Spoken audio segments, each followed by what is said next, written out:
Hola, bienvenidos a este análisis especial del primer debate presidencial rumbo a las elecciones del 5 de mayo.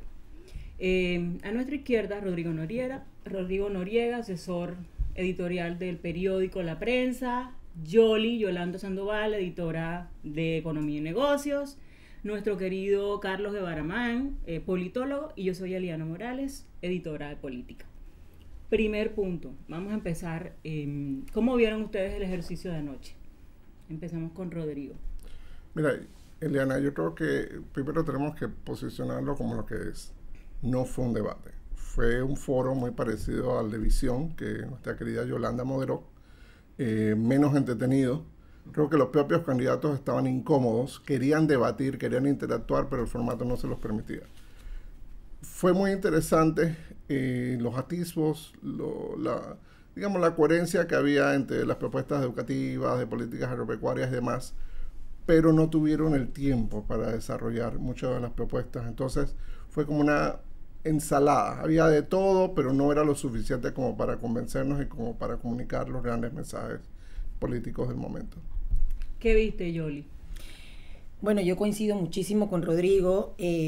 Vimos un sinfín de propuestas que al final eran las propuestas que cuando tú decides vender cuál va a ser tu estilo de trabajo frente al electorado, tú le dices, y eso fue lo que hicieron, tú le dices lo que el electorado quiere escuchar.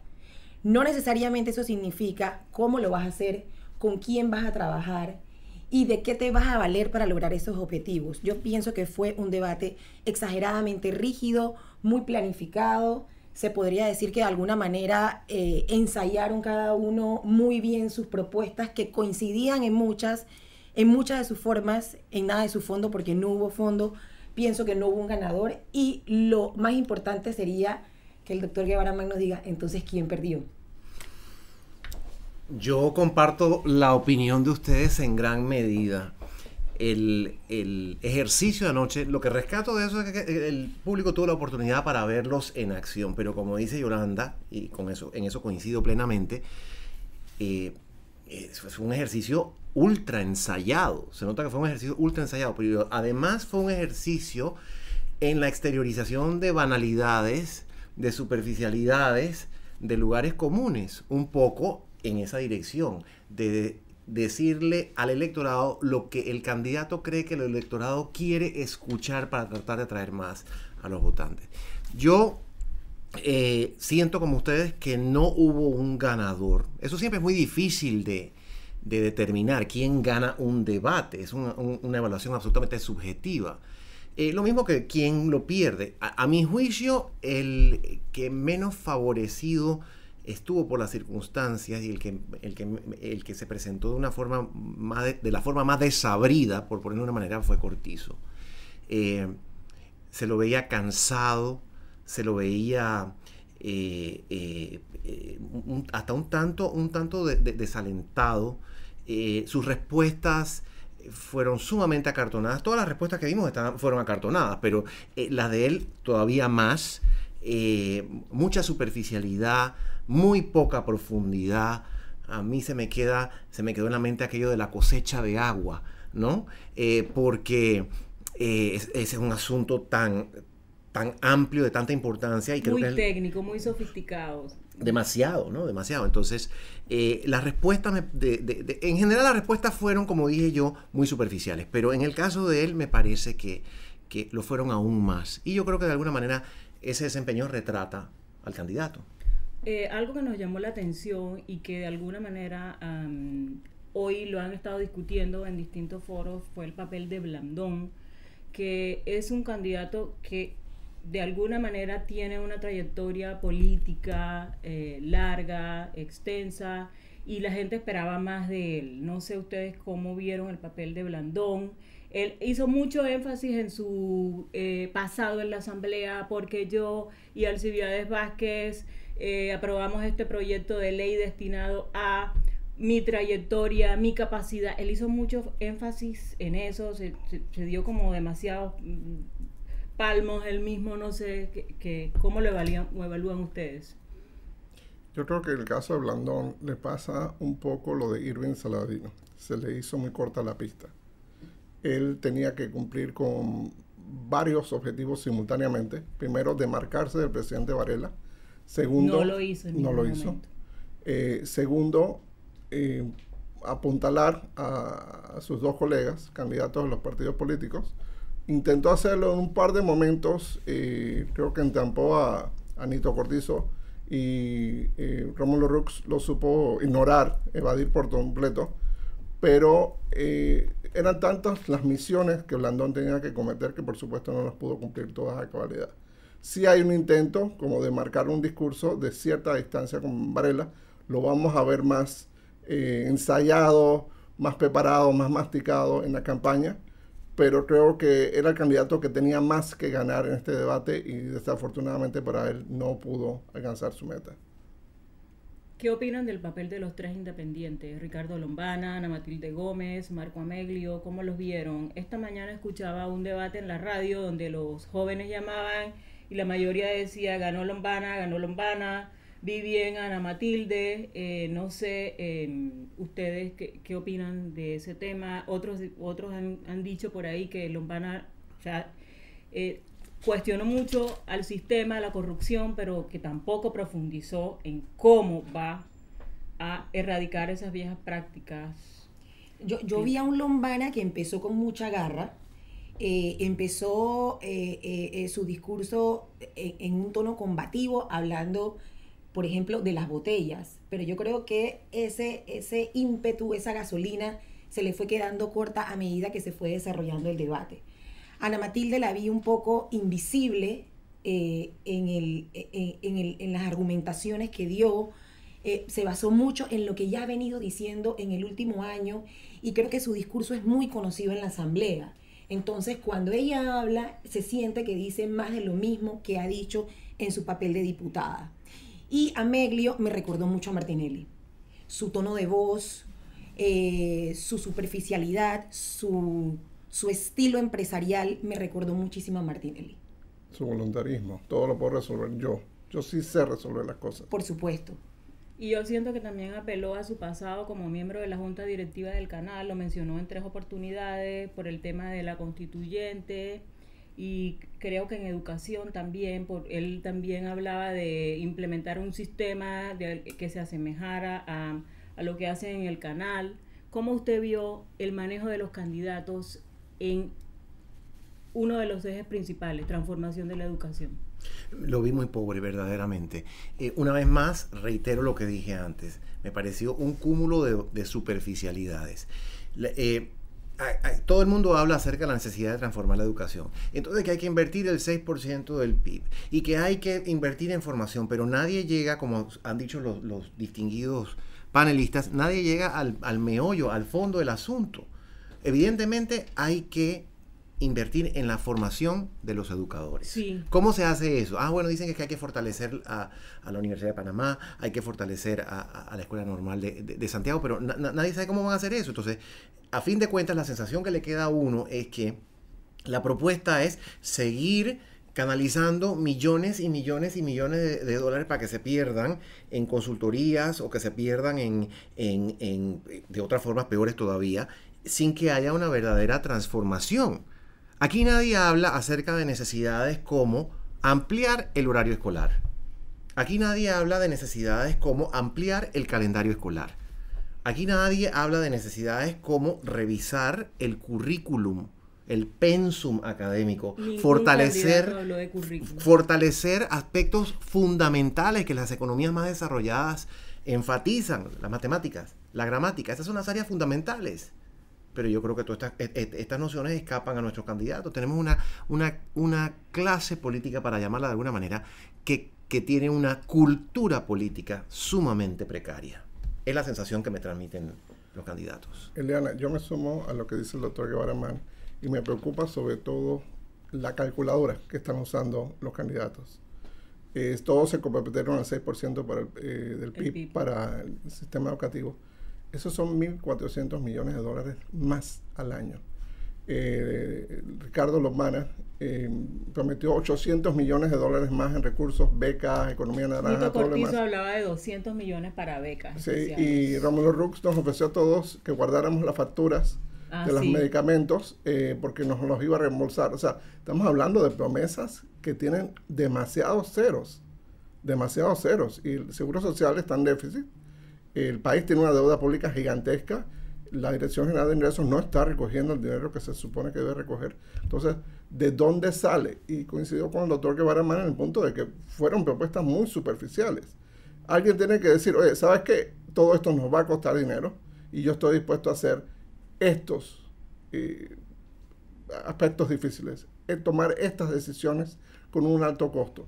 Hay que hacer algo con el seguro, hay que hacer algo con los impuestos, hay que hacer algo con los gremios magisteriales, los gremios médicos, etcétera. Entonces, eso lo tienen que decir.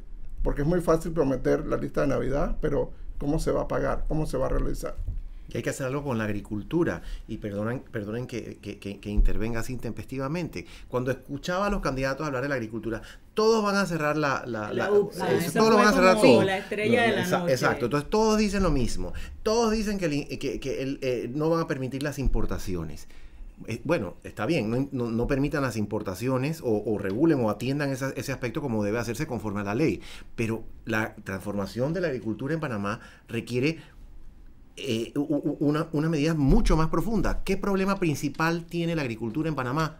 Que no hay agua durante 4 meses del año. Lo estamos viviendo ahora. Nadie mencionó la sequía, solo Cortizo que habló de la cosecha de agua que no dijo cómo la iba a hacer, ¿no? Entonces, ahí en Panamá existen propuestas, existen proyectos sólidos, serios, para atender esa problemática que es una de las principales del sector agropecuario y nadie la menciona. Pero Ricardo Lomana habló de los proyectos de riego de Tonosí y de Remigio Rojas. Y de la cadena de frío también. Pero los vinculó al tema de corrupción, a la corrupción. Que era su tema. Era la bandera. Sí. Exacto. Entonces, yo lo que siento es que hay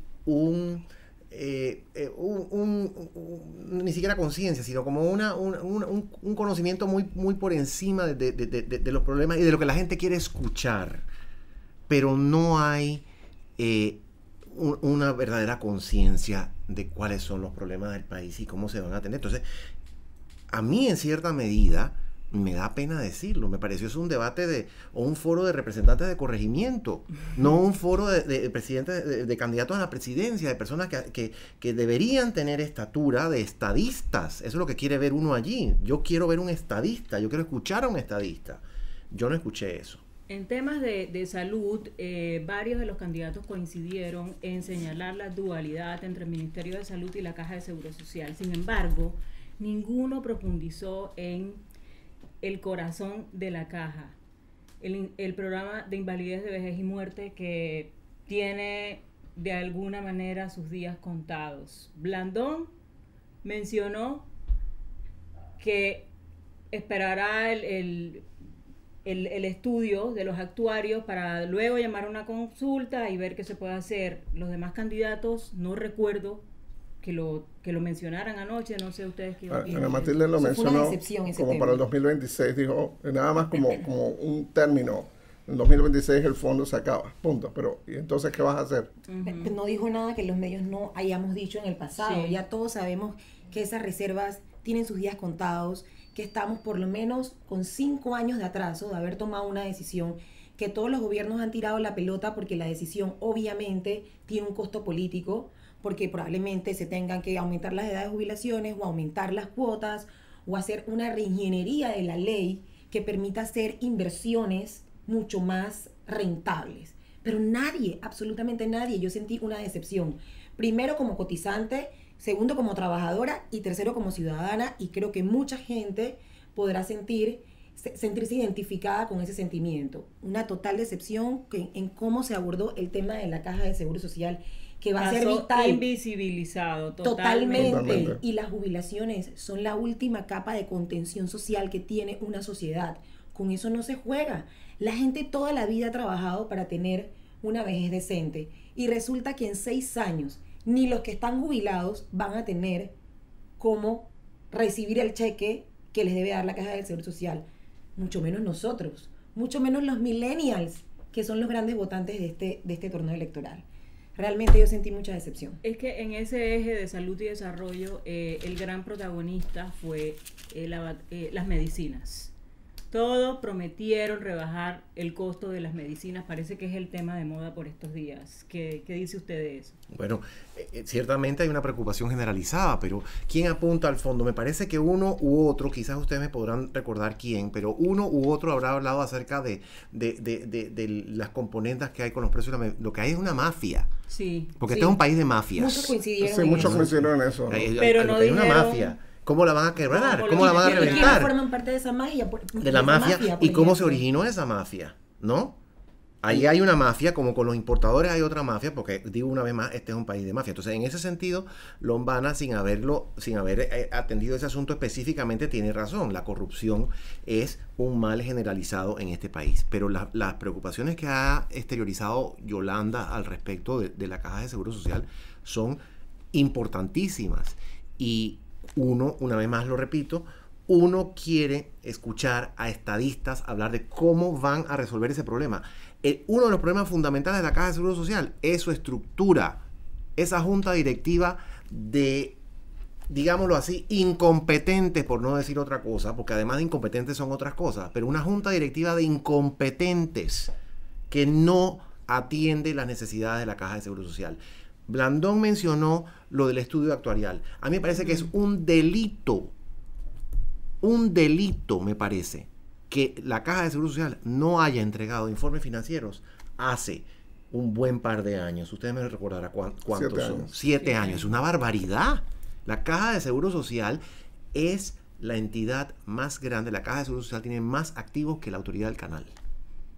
Es la entidad más grande que hay en este país y que no entregue estados financieros. Entonces, todos estos asuntos apuntan hacia la problemática. Se mencionan de pasada a un candidato, o sea, un candidato lo recuerda así muy por encima, pero no se atienden en su esencia. Y todos estos son problemas que nos van a tocar a nosotros directamente y a las generaciones que vienen después también. Va a ser un gran desafío para el próximo gobierno, o sea, que no van a poder seguir tirando la pelota, porque si ese fondo se queda sin reservas, el dinero va a tener que salir del presupuesto nacional. ¿Cómo haces, como dijo bien Rodrigo, con ingresos que no alcanzan, con gastos que cada vez son más elevados, con las presiones fiscales que tiene el país? ¿De dónde sacas esos fondos? Claro. No, y aparte de eso, vas a tener la presión del Fondo Monetario Internacional, de las agencias calificadoras diciendo: Panamá tienes que resolver este problema es inminente, no lo puedes evadir. O sea, quien tome la presidencia el 1 de julio va a tener que enfrentar una comunidad internacional que está muy clara sobre el punto de la insolvencia del Fondo de Seguridad Social que tiene Panamá. Es que el costo político del tema de la Caja de Seguro Social es muy grande y de alguna manera ninguno de los candidatos quiso como que ahondar en el tema porque sabe que podría poner un punto. Claro, Claro. Nadie va a tomar ese riesgo político en este momento de la contienda, mucho menos en el primer debate. Nadie va a traer- Pero yo creo que ese fue un tema común. En ninguno de los otros temas tampoco quisieron Sí, tomar nadie ningún arriesgó riesgo. nada. Bueno, yo sí debo decir en un aspecto que ustedes lo destacaron en la edición de hoy. El único aspecto en que tomaron posición y se diferenciaron fue el de la reforma del Estado o de la la reingeniería del auditoría. Estado. Ahí le quedó a todo el mundo claro quién está de un bando y quién dice estar del otro. Y dice porque los políticos son muy mentirosos. Entonces dicen algunas cosas en campaña y uno no siempre les puede creer. Pero ahí tenemos claro que Amelio, Rux y Cortizo no convocarían jamás una constituyente. Ujú. Y los otros 4, Ana Matilde Gómez, Lombana. Méndez y Blandón, han dicho que sí lo harían. Hubo diferencias, a mí me pareció interesante. No sé si ustedes escucharon esos matices, pero a mí me pareció interesante. Saúl Méndez dijo que su opción era por una constituyente originaria y convocada por el Ajá. pueblo, autoconvocada por el pueblo. A mí no me quedó muy claro eso qué significa. Ana Matilde Gómez dijo una constituyente convocada desde el poder. Y Lombana y Blandón no calificaron la constituyente. No. En la teoría constitucional, esto lo sabe el doctor Noriega, quizás hasta mejor que yo, la constituyente es la constituyente. Sí. Es de plenos poderes, es originaria y es soberana. Pero aquí a raíz de la inclusión en la constitución de aquella entelequia de la constituyente paralela, aquí se ha dado la práctica de diferenciar o la costumbre de diferenciar entre la paralela y la originaria. Lomana y Blandón no hicieron esa diferencia. Pero a fin de cuentas tenemos a 4 candidatos que dicen que están de acuerdo con la constituyente y que la convocarían, y 3 que dicen claramente que no. Me parece a mí que esa fue la única diferenciación clara que hubo en el debate. Fue interesante la matización que hizo Nito Cortizo. Primero sacó la asamblea actual de la ecuación. Dijo, la nueva asamblea, electa el 5 de mayo, sería la que vería ese tema. Él se está distanciando de su propia asamblea, por cierto, donde ellos tienen mayoría, y dice, no, la nueva asamblea es la que va a ver ese tema. Y si no pasa, voy entonces a una constituyente paralela. O sea que él barajea las dos cosas, las dos opciones, pero tratando de distanciarse de la crisis política actual. Él estrenó ese pregón en el debate de anoche. Es la primera vez que hace referencia puntual a la constituyente, porque cada vez que le preguntaban, él siempre decía, vamos a hacer las consultas, vamos a hacer las consultas. Yo creo que ahí hubo como un pequeño avance en ese sentido por parte de la campaña de Nito Cortizo. Pero yo creo que Carlos nos pudiera explicar, quizás, ¿eso es producto de las encuestas, Carlos, o de los asesores? ¿O tú crees que es natural, que es orgánico? Yo no creo que es ni natural ni orgánico de él. ¿De dónde emana él? Él emana del seno de la partidocracia como los demás, ¿no? Entonces, del PRD. Por favor, que es el partido que esa constitución es de ese partido. Ellos no quieren cambiar esa constitución. Yo creo que en la partidocracia en general no la quieren cambiar, es la sensación que tengo. Pero los que menos la quieren cambiar son los del PRD. Si es la constitución que les ha permitido a ellos predominar hace 40 años, 50 años casi, ¿no? Porque el PRD sigue siendo el partido más grande en términos de adherentes y en términos de cargos electos. Sigue siendo hoy, ¿no? A pesar de que han perdido la presidencia de la República en las últimas 2 elecciones. Entonces, yo no creo que eso es algo inherente a él ni orgánico. Quizás sea una respuesta, o quizás sea como un alpiste para el electorado, pero la propuesta es una propuesta confusa, como lo dice Rodrigo, ¿no? En algún momento habló de un referéndum también. A mí no me quedó claro si fue que él era partidario o que la propuesta de él es de la reforma constitucional por la asamblea entrante, en cuyo caso se requeriría el referéndum como señala la Constitución. Yo no me quedó claro si era eso, pero como dice el doctor Noriega, entonces agregó, si eso no funciona, entonces es una constituyente, ¿no? Así es que no me parece que allá hay mucha claridad. Y me preocupa porque yo considero que el principal problema que tiene Panamá es el desarreglo institucional. Y yo considero que sin lograr un arreglo institucional que sea adecuado, democrático y eficiente, nosotros no vamos a poder atender ninguno de los otros problemas. No vamos a poder atender adecuadamente la educación, no vamos a poder atender adecuadamente la salud, no vamos a poder atender adecuadamente la agricultura, la soberanía y la seguridad alimentaria, que son 2 criterios fundamentales importantísimos en todas las sociedades. Entonces, a mí me parece que el meollo del asunto, yo no sé ustedes qué opinión tengan, hay muchas personas que dicen, bueno, es que la constituyente eso no es importante, que la constitución no es importante. Yo opino que sí, es el marco que regula la vida en sociedad y que determina cómo se toman las decisiones, a dónde se pone el dinero, a quiénes se consulta para hacer qué. Esa es la constitución. Y si eso está desarreglado, entonces el país entero está desarreglado y yo creo que lo vemos claramente en nuestra realidad. Hubo temas que pasaron desapercibidos en el debate, no se habló de migración, de desarrollo humano, de minorías, de educación sexual y de seguridad. ¿Qué piensan ustedes de esto? ¿Habrá oportunidad en el de la Cámara de Comercio?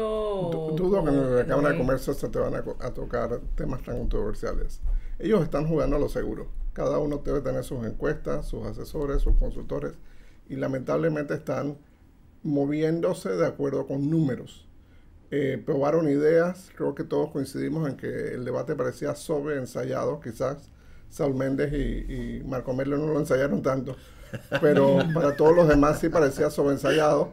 Cuentan que cuando venían las pausas entre segmento y segmento llegaban los maquillistas, llegaban los asesores vete por aquí, vete por allá, enfatiza así, mira la cámara, mira acá, mira, o sea, que fue una cosa muy coreografiada.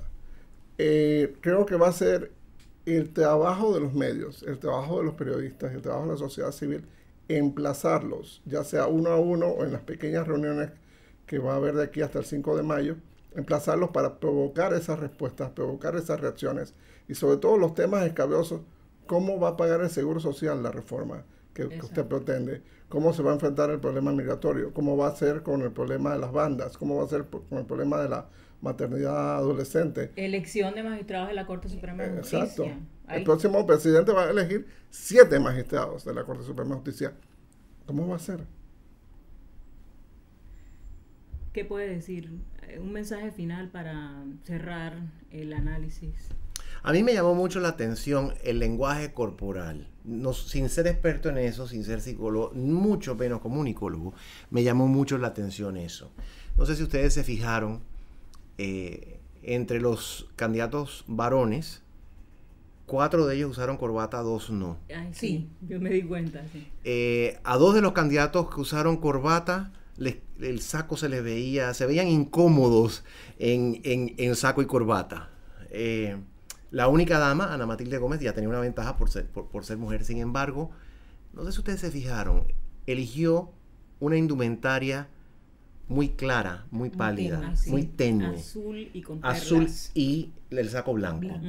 A mí me llamó la atención eso siendo de noche, porque de noche se acostumbra a trajes oscuros. Me quedé pensando qué quiere transmitir o qué quiso transmitir ella. Frescura, serenidad. Transparencia, excelente, transparencia. ¿Por qué Blandón y Lomana no se pusieron corbata? Querían acercarse más a una juventud. A la gente. Sí. Ser más comunes. Exactamente. Yo creo que esta no parece... No importan los formalismos. Exactamente. Y Saúl con saco y corbata. Que no le quedaba. Que es un hombre que además acostumbra a usar la camisa roja. Sí. O sea, verlo ahora con saco. Mucho más y con moderado. Un lenguaje muy modulado, una dicción bien pensada y pausada y moderada. Habló de otro Saúl. Sí. Que se ha tomado en serio esta competencia tratando de cambiar un poco la imagen de hombre de barricada. Y de quitarle el miedo al panameño de que podría venir alguien de la izquierda a gobernar el país. Y quizás fuera el más coreografiado de los candidatos. Porque hubo momentos en que Marco Amelio o Ricardo Lomana sonaban hasta más radicales que Saúl Méndez. Entonces eso era sorprendente. El que habló de revolución fue Marco Amelio. El que habló de meter gente... veces mencionó revolución. Sí, y el que habló de meter gente presa fue Ricardo Lomana. Entonces Saúl hablaba de humanismo, de libertad, de dignidad humana, entonces, de la ciencia. Sí, y su tono de voz fue bastante, él no alzó la voz, no mostró ninguna exaltación en ningún momento. Ahora, Yolanda, la corbata sí era colorada. Sí, por supuesto. La corbata sí era roja. Y en otras circunstancias, algunos candidatos se vieron rígidos, incómodos. Yo creo que en términos, me pareció a mí, quien se veía más cómodo en ese formato fue Rux. Es lo que me pareció a mí. Que él el que mejor se desenvolvía. A los otros los veía como un poco incómodos, ¿no? Sin atender tanto el mensaje verbal. Pero es que como sabemos perfectamente bien, esa proyección mediática, y ese es un asunto que a mí me preocupa cada vez más, porque apunta a la superficialidad de la política en estos momentos. Pero ese aspecto es un aspecto al que tenemos que poner atención. ¿Quién se proyecta mejor ante el público? Ricardo Lomana miraba fijamente a la cámara, a diferencia de los demás que intentan posar su mirada hacia los presentadores. Ricardo Lomana probablemente... recordando los tiempos de comunicador social, se mostró como empoderado, como yo voy, escúchenme, este soy yo. Ese fue como más su estilo, pues. Pues tiene quizás más experiencia que los demás en ese sentido. El formato también, de alguna manera, los encajonó mucho.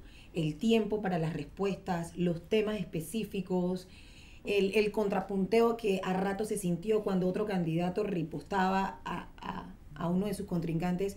Yo siento que eso tampoco ayudó a desencartonar el diálogo entre todos ellos. Totalmente. Y creo que también, a todos nos pasa, todas nuestras primeras veces son muy rígidas. Así que tenemos que ver el siguiente debate, a ver qué tanto arriesgan. ¿Cómo evalúan ustedes las preguntas?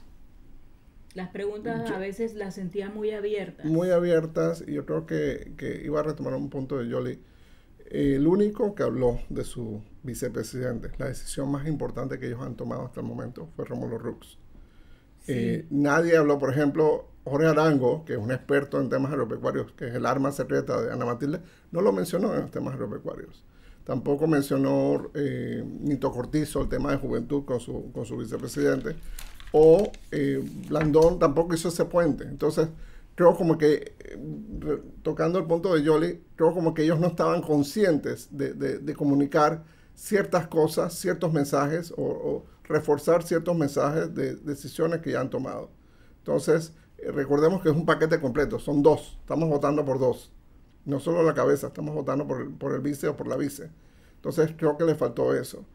Me parece que las preguntas, tengo entendido que fue un comité de gente trabajando, entonces creo que no tomaron en cuenta el tiempo. Son 7 candidatos, eran 4 segmentos, 2 horas. La experiencia de visión, donde los candidatos tenían mucho más tiempo para presentar sus propuestas, nos dice que entre menos temas, mejor. Había más posibilidad de interactuar, más posibilidad de hablar en oraciones completas y no en eslóganes, no en dictados. Era una cosa como si estuvieran hablando para el Twitter. Entonces, creo que eso tienen que tomarlo en cuenta para el formato. Menos temas y más tiempo para que los candidatos interactúen. Y como dice Yolanda, denles espacio para interactuar entre ellos, para picarse entre el uno al otro. Porque si no, no va a haber debate, no va a haber interacción. Al final, 2 candidatos pidieron el voto. José Isabel Blandón y Rómulo Rux. ¿Se violó la veda electoral o se podía? ¿Ustedes qué opinan? Esto fue en el proceso de conclusiones. Sí, fue al final, sí. En las conclusiones finales. Ellos, no sé usted, ¿se violó la veda electoral con eso? Bueno, es que yo parto de la premisa que esa veda electoral y la manera como el Tribunal Electoral está vigilando ese asunto me parece antidemocrático, ¿no? Para comenzar. Totalmente. ¿No? Entonces, las Y exageraciones... es un debate antes de que arranque la campaña, que oficialmente empieza el 4 de marzo. Exactamente, porque hacen un debate entonces, si tienen ese asunto, ¿por qué hacen un debate antes de que comience la campaña? Un debate avalado por el Tribunal Electoral. El Tribunal Electoral está incurriendo un cúmulo de sinrazones que yo creo que ya son peligrosas para la democracia. Pero volviendo a la pregunta, si un debate, ¿cómo voy a ir yo a un debate o a una presentación o a un foro siendo candidato y no decirle a la gente voten por mí? ¿Para qué voy entonces? ¿Para qué me presento ante el público? Exactamente. ¿No? Sí. Yo creo que las presentaciones fueron tan superficiales que, aunque todos hubiesen pedido el voto, no sé qué tantos votos ganaron y qué tan crucial fue este debate. Yo creo que la gente se mantuvo en sus posiciones respecto a los candidatos. No creo que el debate haya cambiado la opinión que haya tenido la gente sobre sus candidatos, pero sí ha creado una dinámica y nos ha creado una narrativa. Esperamos un Blandón más agresivo, esperamos un Nito Cortizo más coherente, esperamos más... Para mí, yo pensaba que la palabra de la noche iba a ser Oderbech. Nadie la mencionó. Nadie la mencionó. Y sobre todo para los independientes o para el caso de Saúl, esa es una palabra clave con la que podías desarmar a los demás. Nadie la mencionó. Nadie mencionó la necesidad de subir los impuestos. Nadie mencionó... Ni la planilla 080. O sea, son temas obvios, son protagonistas obvios de esta historia. Nadie mencionó a Ricardo Martinelli. Entonces, cuando ya hay vínculos y hay actores específicos que corresponden a las dinámicas de Ricardo Martinelli, nadie lo mencionó.